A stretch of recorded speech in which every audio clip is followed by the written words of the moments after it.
By sunrise in 1906, somewhere in the green stillness of southern Louisiana, a pole ferry drifted back to shore with only one passenger missing.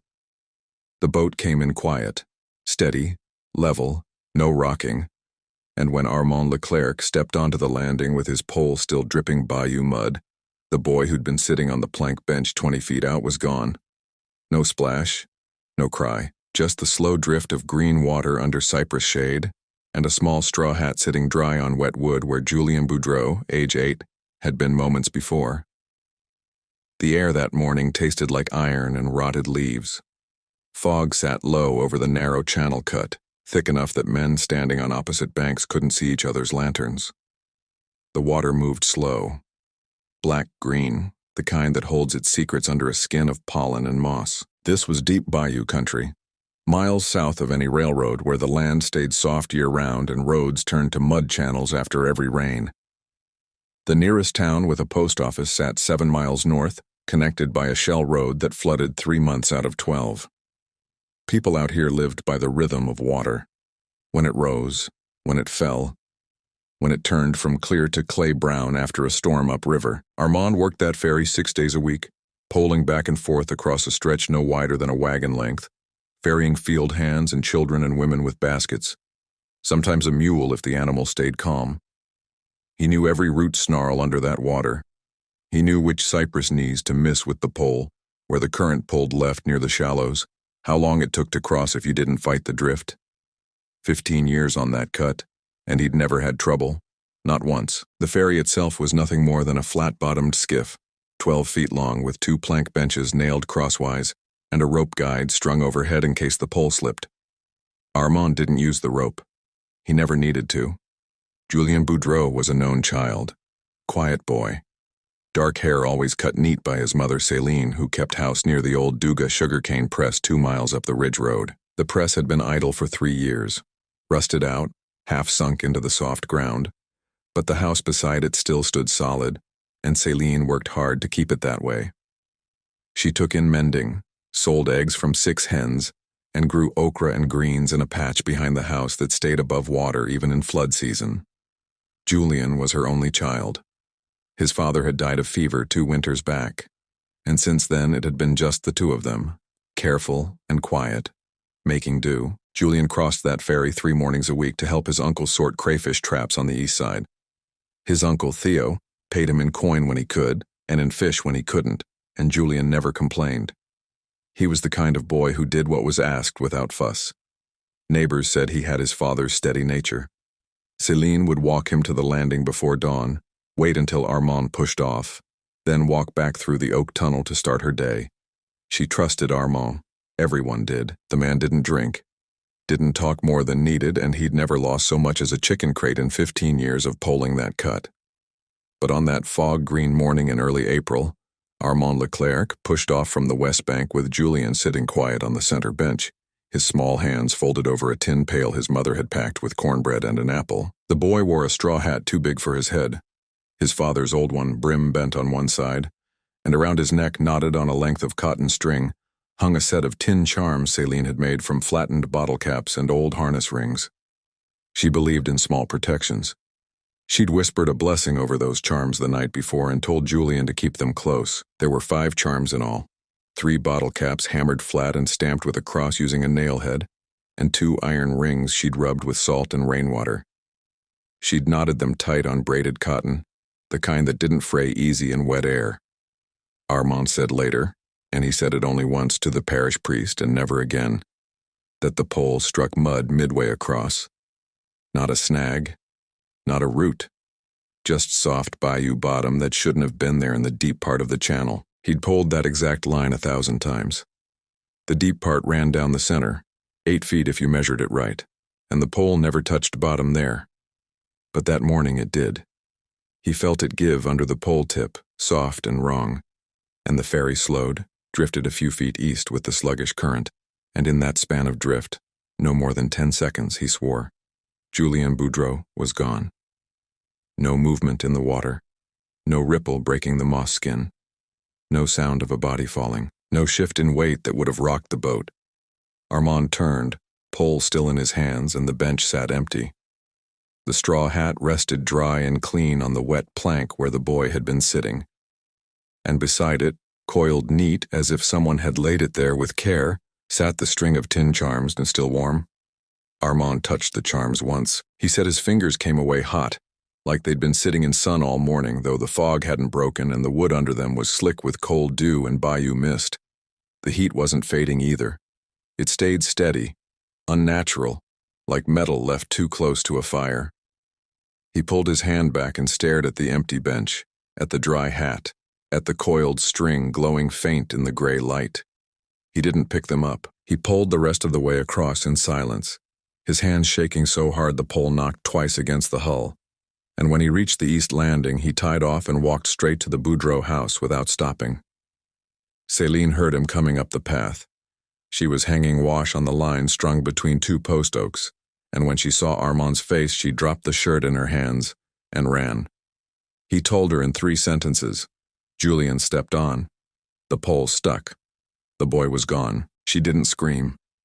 She pulled her shawl tight and walked past him down toward the ferry landing, her mouth moving in silent prayer the whole way. When she reached the boat and saw the hat, she stopped. She stood there on the bank, staring, her hands pressed flat against her chest, and didn't move for a long time. By noon, 20 men were walking the banks on both sides of that channel cut. They tied white rag strips to fence posts and cypress knees to mark where they'd searched. They dragged grappling hooks through the shallows, slow and methodical, feeling for cloth, for bone, for anything soft that didn't belong in the silt.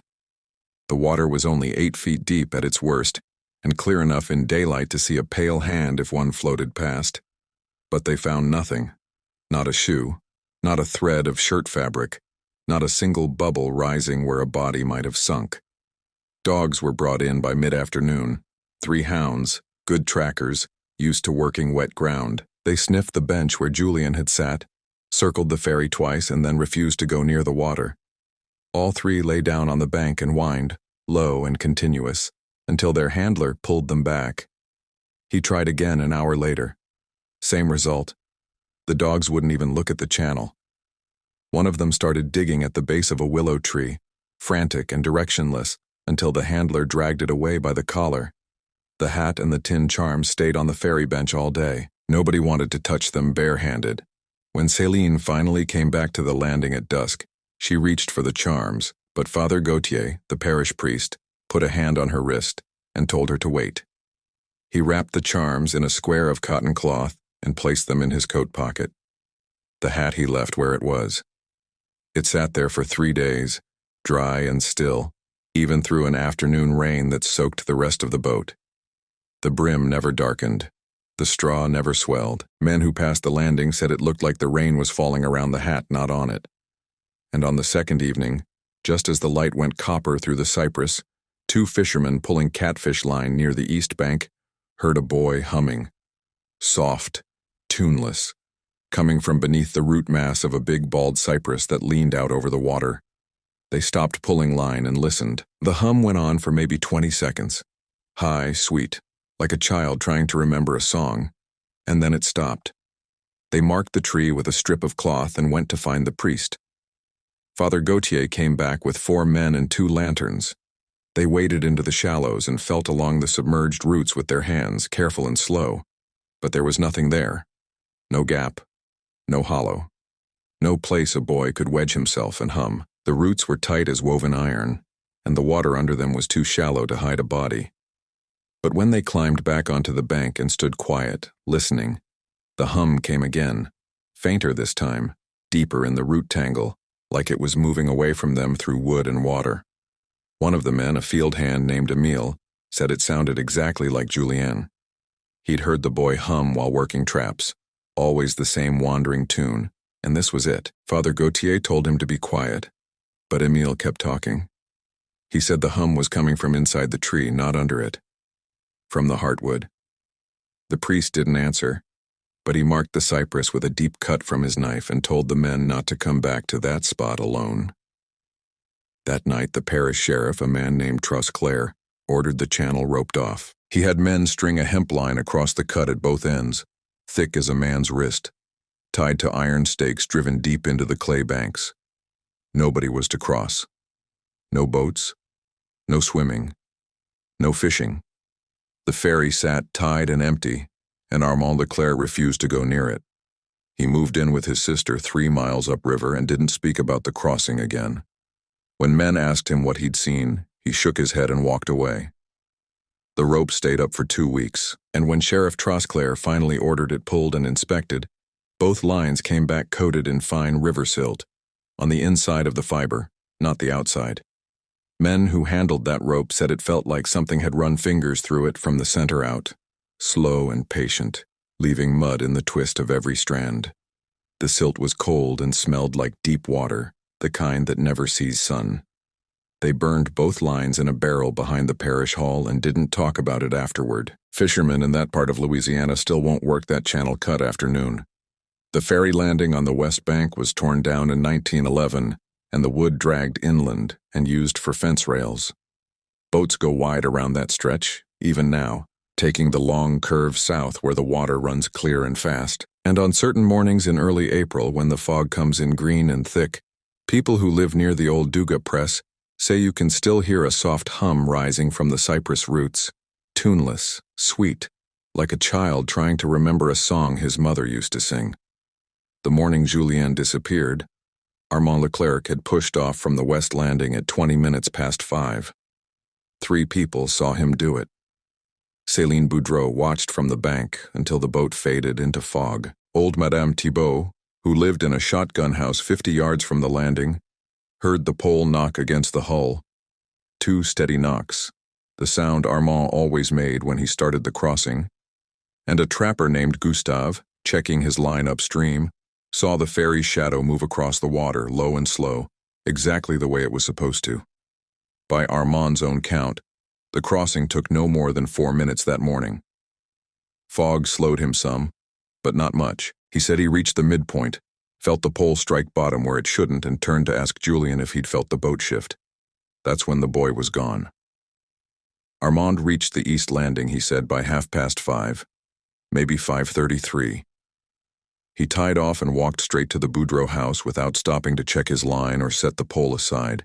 Céline's neighbor, a widow named Angèle, saw him coming up the path at a near run, his face gray, his hands shaking. She said he looked like a man who'd seen something break the surface of the world that wasn't supposed to be there. Céline reached the ferry landing by 6. The search party formed by 7. And by 8 o'clock that morning, when the fog finally burned off and the sun came hard and white through the oak canopy, more than 30 people were walking the banks. The shallows and the mud flats on both sides of that channel cut. They moved slow, shoulder to shoulder in some places, calling Julien's name every few steps and listening for an answer that never came. But there was a sound. Several people heard it. Around 9 that morning, while men were dragging hooks through the water near the west bank, a sharp 2-note whistle came from the east side, high, then low, like someone calling a dog or signaling across distance. It was the kind of whistle Julien used when he worked traps with his uncle. Theo heard it and froze. He was standing waist-deep in the shallows 20 feet from where the sound came, and he swore it was his nephew's whistle. Exact pitch, exact rhythm. But when he waded toward the cypress stand where the sound had come from, there was nothing. No footprints in the soft mud, no broken reeds. No sign anyone had stood there. That was him, Theo said, loud enough that 4 men heard him. That was Julien. Father Gautier, who'd been walking the west bank with a group of field hands, told him to stay calm. But Theo wasn't calm. He said the whistle came from behind the big leaning cypress, the one with roots like an iron cage, and he wanted to pull the roots apart and see what was under them. 2 men had to hold him back. He fought them for a minute, then went quiet and didn't say another word the rest of that day. The timeline didn't hold. People tried to make it hold, but it kept breaking apart in their hands. Armand said Julien vanished around 5:25, maybe 5:30 at the latest. But Madame Thibault told the priest she'd heard a child's voice near the landing at 6:15, long after Armand had already reached the east side and tied off. She said it sounded like singing, soft, meandering, the kind of sound a boy makes when he's alone and doesn't know anyone's listening. She opened her door and looked toward the water, but the fog was still thick and she couldn't see past the first line of cypress. When she called out, the singing stopped. And then there was the whistle. Theo swore he heard it at 9, but a woman named Euphrasie, who'd been hanging laundry near her house a quarter-mile south, said she heard the same two-note whistle at 8:30, maybe earlier. She remembered because she'd looked at the clock on her mantel right after, wondering if it was one of the field hands signaling for help. The sound had come from the direction of the channel, clear and sharp, and it hadn't repeated. Father Gautier wrote all of it down in a small leather notebook he kept in his coat.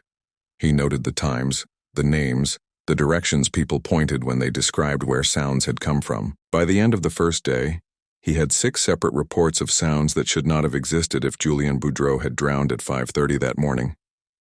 He didn't say this out loud, but men who saw him writing said his hand was shaking by the time he closed the notebook. The search grew methodical by the second day.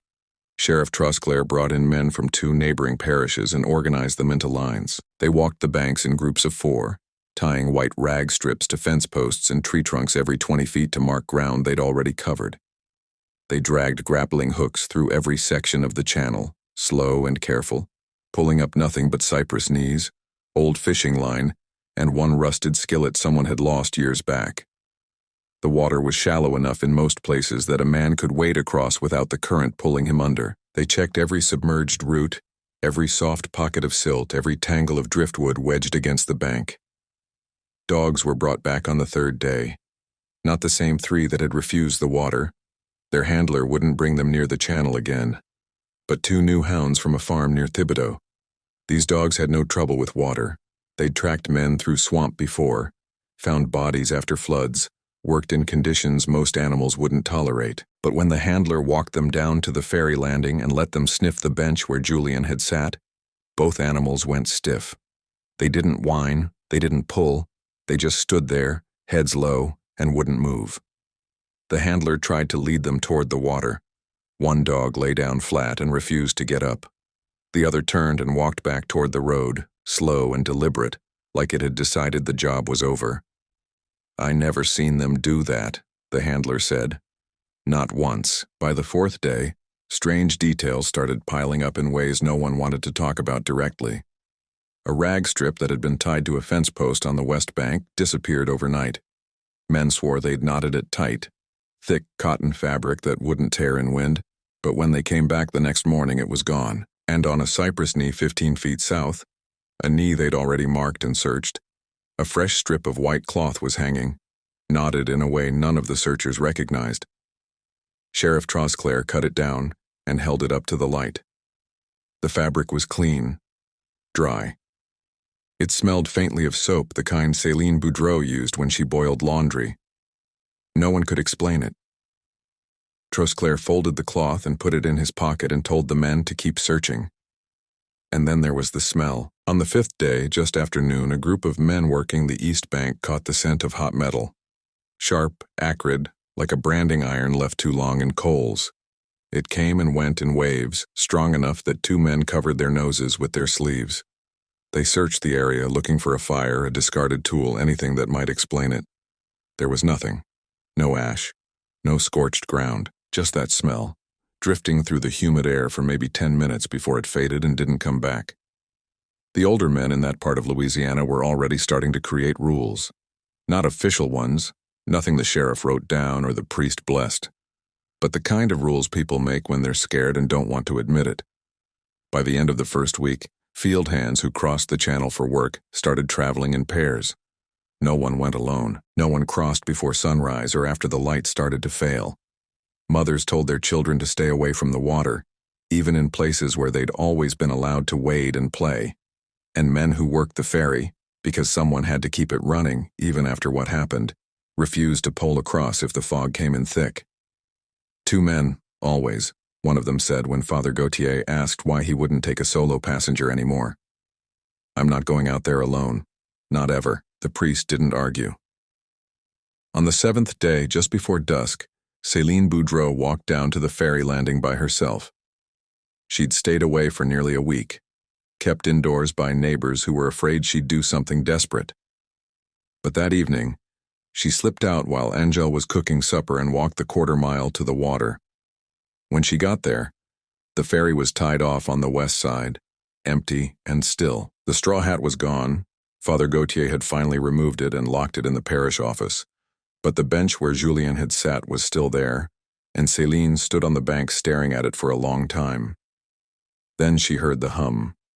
Soft, high, tuneless. Coming from the same cypress tree where the fishermen had heard it days before. She didn't move. She didn't call out. She just stood there listening, while the sound rose and fell like a breath, like a child humming to himself in the dark. It went on for maybe 30 seconds, and then it stopped. And Céline Boudreau walked back up the path to Angèle's house and didn't say a word about what she'd heard. But Angèle saw her face when she came through the door.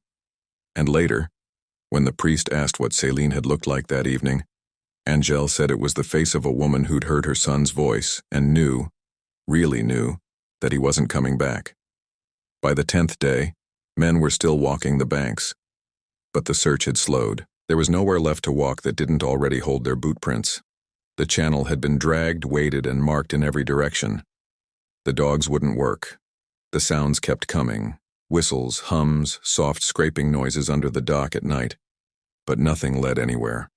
And on the morning of the 11th day, when Sheriff Trosclair pulled up the ropes he'd ordered strung across the cut 2 weeks earlier, both lines came back wrong. The hemp was coated in silt, fine gray river-bottom silt that shouldn't have been there. The ropes had been strung above the waterline, tight and dry, checked every few days to make sure they held. But when Trosclair's men pulled them in, the silt was worked into the center of the braid, not on the surface but inside the twist, like something had pulled the fibers apart strand by strand and packed mud between them. The ropes were still wet, cold. They smelled like deep water, the kind that sits below the thermocline where the sun never reaches. One of the men handling the rope dropped it and backed away. "That ain't right," he said. Trosclair ordered both lines burned. They dragged them to a barrel behind the parish hall, doused them in kerosene, and lit them after dark. The hemp burned slow, smoking heavy and black, and the smell that came off the fire wasn't wood or rope. It was something older, wetter, a smell like the bottom of a well that had been sealed for years. No one stayed to watch it burn all the way down. The search became something closer to vigil by the 3rd week.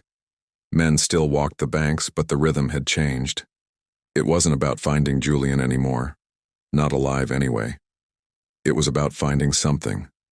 Anything. A shoe. A piece of shirt.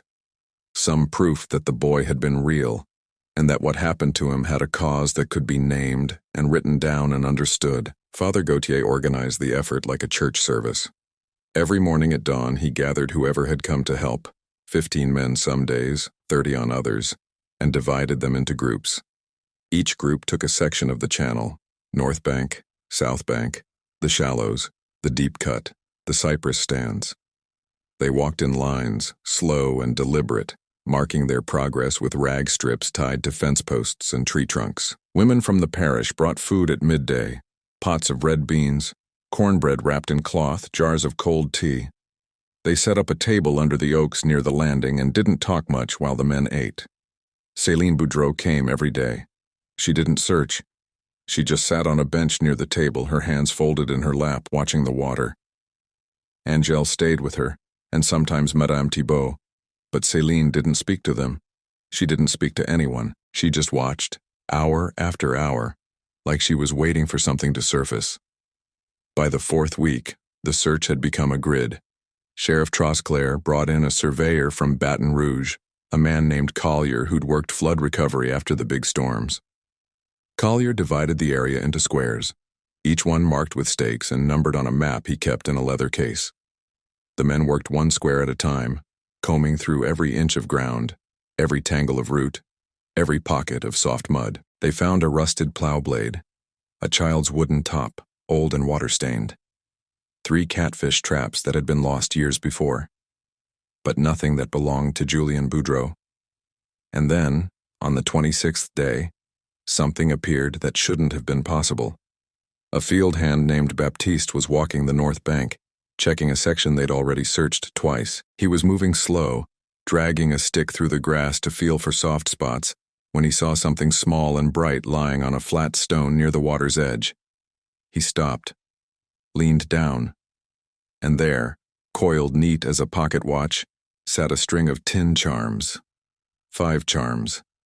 3 flattened bottle caps stamped with a cross, 2 iron rings rubbed smooth, knotted on braided cotton string, exactly like the ones Céline Boudreau had made for her son. Baptiste didn't touch them. He called for Father Gautier, and the priest came down the bank with 2 other men. They stood in a half circle around the stone, staring. The charms looked new, clean.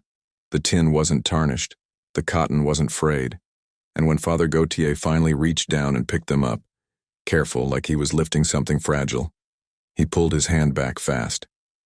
"They're warm," he said. One of the men, a trapper named Alcide, swore under his breath and backed away. The other man, younger, asked if the priest was sure. Father Gautier held the charms out and the younger man touched them with 2 fingers. He jerked his hand back and nodded. "They're warm," he said, "like they've been sitting in the sun." But the sun hadn't been on that stone all morning. The spot where the charms lay was shaded by a low-hanging willow branch, and the air was cool and damp from the night's rain. There was no reason for the metal to be warm. No reason at all. Father Gautier wrapped the charms in his handkerchief and carried them back to the table where Céline was sitting. He didn't say anything at first. He just set the bundle down in front of her and stepped back. Céline looked at it for a long moment, then unwrapped the cloth and stared at the charms inside. Her face didn't change. She didn't cry. She didn't reach for them. She just looked. And then she said, very quietly, "These aren't his." Angèle, sitting beside her, leaned closer. "What do you mean?" "These aren't the ones I made." Céline's voice was flat, empty. "I have his. Father Gautier has his. These are new." The priest opened his coat and pulled out the square of cotton cloth he'd been carrying since the second day. He unwrapped it carefully, and there, still coiled inside, was the first string of charms, the ones that had been sitting on the ferry bench the morning Julian disappeared. He laid them on the table beside the new ones. They were identical, same bottle caps, same iron rings, same braided cotton string knotted in the same pattern. Even the crosses stamped into the tin looked the same, slightly off-center, made with the head of a nail. Céline had made those crosses herself, late at night, tapping each one by hand with a hammer and a finishing nail she kept in her sewing box. No one said anything for a long time. Then Alcide, still standing a few feet back, said what everyone was thinking. "Somebody made a copy," but Céline shook her head. "Nobody saw me make them. I made them alone. At night. Nobody knew what I was doing except Julien." Angèle reached for the new string of charms, then stopped, her hand hovering over the table. "Are they still warm?" Father Gautier touched them again. "Yes." Angèle pulled her hand back and crossed herself. The charms were locked in the parish office that night, in a wooden box Father Gautier kept for sacramental items. He put both strings inside, and the original and the new one, and turned the key. He told no one where he put the key, and he didn't open the box again for 3 days. But on the 4th day, when he finally unlocked it to check, the new string of charms was gone. The original was still there, coiled neat in the corner of the box. But the second set had vanished. The box hadn't been forced. The lock hadn't been broken. The key had been in the priest's pocket the entire time. Father Gautier didn't report this. He didn't tell Sheriff Trosclair, didn't tell the men still searching the banks, didn't even tell Céline.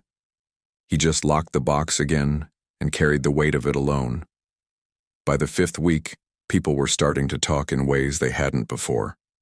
The careful language they'd used at first, accident, drowning, tragedy, was slipping. In its place came other words, whispered over fences and in kitchens and during the long walks home after a day spent searching. Some said Julien had enemies. It didn't make sense. He was 8 years old, quiet, well-liked, but people said it anyway. Maybe someone had a grudge against Céline. Maybe someone had wanted to hurt her and took the boy to do it. But no one could name a name. No one could point to a face. Others said the bayou itself had taken him. The older folks, the ones who remembered when that channel cut had been dredged 40 years back, said the land out past the thorn fence never gave back what it took. They said the water there was old water, deeper than it looked, and it had a way of holding on to things. A man named Prosper, who'd lived in the parish his whole life, said his grandfather had warned him never to swim in that cut, never to let animals drink from it after dark, never to trust the current even when it looked calm. My grandfather said the water there wasn't right, Prosper told a group of men one evening, his voice low. He said it came from somewhere else, somewhere old. No one asked what he meant by that. They just nodded and kept walking. And a few, only a few, and only in the darkest hours, whispered that it wasn't a man at all that had been on the ferry that morning, that something had taken Julian's shape, or his voice, or his presence, and that Armand Leclerc had pulled across with a boy who wasn't really there. But these people didn't say this out loud during the day. They said it late at night, to family, in voices so quiet they could barely be heard over the sound of the wind in the trees. After that week, nobody in southern Louisiana took that channel crossing alone before sunrise. Not then, not ever again. The ferryman who replaced Armand, a man named Heber, who needed the work and didn't have the luxury of fear, made it a rule on his first day. 2 passengers minimum, no exceptions. If you wanted to cross alone, you waited until someone else came along, even if it took an hour. Parents told their children the same thing. You don't go near the water by yourself. You don't answer if you hear your name called from the trees. You don't whistle back if you hear a whistle you think you recognize. And if you ever find something sitting on a stone near the bank, something small and clean and warm, you leave it there and you walk away. These rules weren't written down. They didn't need to be. They passed from mouth to mouth, house to house, generation to generation, like prayers people said without thinking. On the 33rd day, the organized search ended. Sheriff Trosclair called the men together one last time, thanked them for their work, and told them there was nothing left to do. The channel had been walked, dragged, and marked more thoroughly than any piece of ground in the parish. If Julian Boudreau's body was in that water, it would have surfaced by now. If it was buried in the mud, the hooks would have found it. If it was caught in the roots, the men wading the shallows would have felt it, but there was nothing. Just the hum that came at dusk. Just the whistle that sounded like a boy calling. Just the warm tin charms that had appeared once on a stone and then vanished from a locked box. Trosclair didn't say the case was closed. He just said the search was over. That night, Céline Boudreau walked down to the ferry landing one last time. She stood on the bank in the failing light, her shawl pulled tight around her shoulders, and stared at the place where her son had last been seen. She didn't cry. She didn't pray. She just stood there, listening, and from somewhere deep in the cypress roots, soft and faint and impossibly clear, came the sound of a boy humming. Céline turned and walked back up the path. She didn't look behind her. She didn't stop. And when Angèle asked her later what she'd heard, Céline said only one thing. He's still there. The string of tin charms that Father Gautier had locked in the wooden box reappeared 3 months later. A child found it lying on the step of the parish church, coiled neat and clean, the metal still faintly warm in the cool October air. The priest buried it in the churchyard without telling anyone, in a grave with no marker, and never spoke of it again. By the end of that first year, the ferry crossing had changed in ways no law or ordinance could undo. Armand Leclerc never returned to the water. He stayed with his sister upriver, working her small farm, and when people asked if he'd ever pull a boat again, he didn't answer. He lived another 11 years and never once set foot near that channel cut. When he died in 1917, his sister burned the pole he'd used that morning, the one that had struck bottom where bottom shouldn't have been, and scattered the ashes in a field 3 miles from the bayou. The ferry kept running because it had to. There was no bridge, no other crossing for 7 miles in either direction. Field hands needed to get to work. Women needed to reach the parish store. Children needed to cross to school on the east side. But the rules that had formed in whispers during the search became something harder, something fixed. No one crossed alone. No one crossed before sunrise or after the light started to fail. And no ferryman would pull the channel if fog sat heavy on the water, no matter how much you paid him. Hébert, the man who took over the ferry work, lasted 3 years. He was a practical man, not given to fear or superstition, and he thought the rules were foolish. But he followed them anyway, because the people who paid him to cross insisted. And then, one morning in the summer of 1909, he heard the whistle. 2 notes, high then low, coming from the cypress stand on the east bank. He was mid-channel, alone. He'd broken his own rule to fetch a doctor for a woman in labor. And when he heard that sound, he said later, every hair on his body stood up. He poled the rest of the way across without looking toward the trees. He fetched the doctor and brought him back, and when he reached the west landing, he tied off the ferry and walked away. He didn't quit out loud. He just never came back. The next ferryman was a man named Duplantier, and he brought his son with him every single crossing. No exceptions. Even if the channel was empty and calm and the sun was high, the boy sat on the bench and watched the water while his father poled. Duplantier worked the ferry until 1911, and when the parish finally decided to tear down the west landing and move the crossing a quarter-mile south, to a wider, shallower stretch where the current ran faster and cleaner, he didn't argue. He helped pull the old landing apart, plank by plank, and watched as the wood was dragged inland and used for fence rails and barn siding. The new crossing was safer. The water was clearer. Boats moved faster there, and the cypress didn't lean out over the channel in the same tangled, oppressive way. But even so, fishermen and trappers working that part of the bayou avoided the old cut. They went wide around it, taking the long curve south, even when it added 20 minutes to their trip, and if you asked them why, they didn't give you a straight answer. They just said the water there wasn't right and they kept moving. By 1915, the story of Julien Boudreau had settled into the bones of that parish like an old scar that ached when the weather changed. People didn't talk about it often, but when they did, the details were always the same. The boy who vanished mid-channel. The hat that stayed dry through rain. The string of tin charms that appeared twice, warm both times, and then disappeared from a locked box. The hum that came from the cypress roots at dusk. The whistle that sounded exactly like Julien calling his uncle. Parents told their children the story, not as a ghost tale but as a warning. You don't go near that old channel cut. You don't answer if you hear your name called from the trees.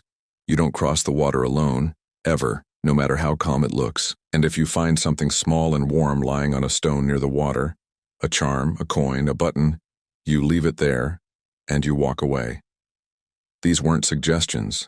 They were rules, passed down as firmly as any lesson about fire or flood or fever. Céline Boudreau left the parish in 1912. She sold her house near the old Dugas press and moved north, to a town near Shreveport, where no one knew her, and no one asked about her son. Angèle said Céline never spoke Julien's name again after the day she walked down to the ferry landing and heard him humming in the roots. She lived quietly, took in sewing, and died in 1931 without ever returning to the bayou. Father Gautier stayed. He kept the original string of tin charms locked in the wooden box in his office, and he checked on it once a month, always alone, always at night. For 3 years, the charms stayed where he'd left them, and then, in the spring of 1909, they were gone. The box wasn't forced, the lock wasn't broken, but the charms had vanished, just like the second set had. The priest never reported this. He never told Sheriff Trosclair, never told the parish council, never wrote it down in the leather notebook where he'd recorded the search. He just locked the empty box and left it that way. And then in the summer of 1913, a child named Marguerite found a string of tin charms lying on the stone steps of the parish church. She picked them up. They were warm, she said later, like they'd been held in someone's hand, and brought them to her mother. Her mother brought them to Father Gautier. The priest took one look and went pale. 5 charms, 3 bottle caps stamped with a cross, 2 iron rings, braided cotton string. He wrapped them in cloth, walked to the churchyard, and buried them in an unmarked grave behind the east wall. He didn't say a prayer over them. He just covered them with dirt and walked away. But 6 months later, they were back. A trapper found them lying on a cypress knee near the old channel cut, coiled neat and clean, the metal still faintly warm despite the cold December air. He brought them to the church. Father Gautier buried them again. They reappeared in 1916, in 1920, in 1924, always in a different place, always clean, always warm, and every time Father Gautier buried them without ceremony, without prayer, in a different corner of the churchyard. By the time he died in 1928, he'd buried the same string of charms 7 times. The new priest, a young man named Arsenault who'd been assigned to the parish fresh from seminary, found a note in Father Gautier's desk after the funeral. It was written in shaking handwriting, dated 2 weeks before the old priest's death, and it said only this: "If the charms come back again, do not bury them. Do not burn them. Leave them where you find them and walk away." Father Arsenault never found the charms. But in 1935, a field hand clearing brush near the old ferry landing saw them lying on a flat stone near the water's edge, exactly where Baptiste had found them nearly 30 years before. The field hand left them there. He told his foreman what he'd seen, and the foreman told him not to go back. The charms stayed on that stone for 3 days. A few people saw them. No one touched them. And on the 4th day, they were gone. By the 1940s, most of the people who'd searched for Julien Boudreau were dead or gone.